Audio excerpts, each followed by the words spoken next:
నంద్యాల మండలం చాబోలు హైవేలో నిర్వహిస్తున్న హైదరాబాద్ ఫ్యామిలీ రెస్టారెంట్ దాబా నిర్వాహకురాలు ఎస్టీ మహిళ మంచుపై హోటల్ స్థల యజమాని చిన్న నరసింహారెడ్డి ఆయన కుటుంబ సభ్యులు దాడి తీవ్రంగా గాయపడి ప్రభుత్వ ఆసుపత్రిలో చికిత్స పొందుతున్న గిరిజన మహిళ మంచు.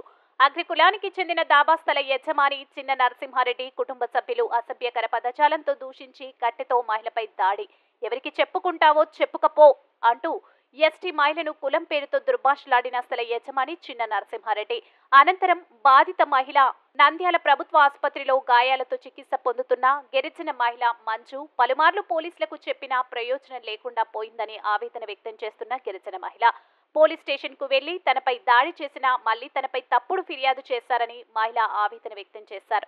తర్వాత నంద్యాల తాలూకా పోలీసు వారు తన కేసు నమోదు చేసుకోవాలని ఎన్నిసార్లు తిరిగినప్పటికీ తమ కేసు నమోదు చేయలేదని, అనంతరం జిల్లా ఎస్పీ రఘువీర్ రెడ్డిని కలిసి తమ సమస్యను చెప్పుకోవడం జరిగిందని, జిల్లా ఎస్పీ రఘువీర్ రెడ్డి సంబంధిత పోలీస్ స్టేషన్ కు పోయి కంప్లైంట్ చేయడమని చెప్పారని, అయినప్పటికీ కూడా తాలూకా పోలీసు వారు తమ కేసు నమోదు చేయలేదని, అదేవిధంగా పోలీసు వారు తననే ముందు ఆ దాబా ఖాళీ చేయాలని స్థల యజమానికి వత్తాసు పాడుతున్నారని, దాబా ఖాళీ చేసిన తర్వాతనే నీ కేసు నమోదు చేస్తానంటూ చెప్పారంటూ మహిళా యజమాని తెలిపారు.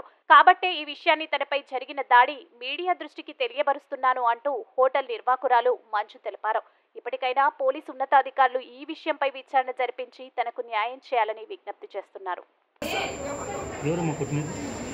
చిన్న నరసింహన్ పేరైతే తెలియదు సార్. వాళ్ళ కొడుకుల పేరు వాళ్ళ పెద్ద కొడుకు, చిన్న కొడుకు, మనమోడు, వాళ్ళ పని మనుషులు వాళ్ళు ముగ్గురు, మనమాడు, పెద్ద మనమాడు వాళ్ళు వచ్చి ఎవరు లేరు సార్. నేను ఒక్కదాన్ని ఆడ సీసీ కెమెరాలు ఎదురుగా హోటల్ ఉంది సార్.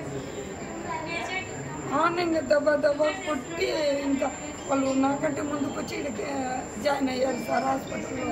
నేను కొట్టినట్టు అక్కడ కుటుంబాలు ఉన్నాయి సార్, ఎదురుగా హోటల్ ఉంది, సీసీ కెమెరాలు ఉన్నాయి. నేను కొట్టిన వాళ్ళు కొట్టిన న్యాయం చేయండి సార్.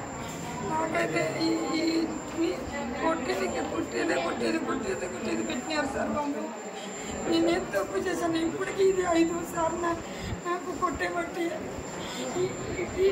పెద్ద హాస్పిటల్కు 2వసారి వచ్చినా నేను ఒక్కసారి కాదు 2 సార్లు అయింది. ఫస్ట్ సారి ఉంటేనే జరిగింది సార్ నాకు.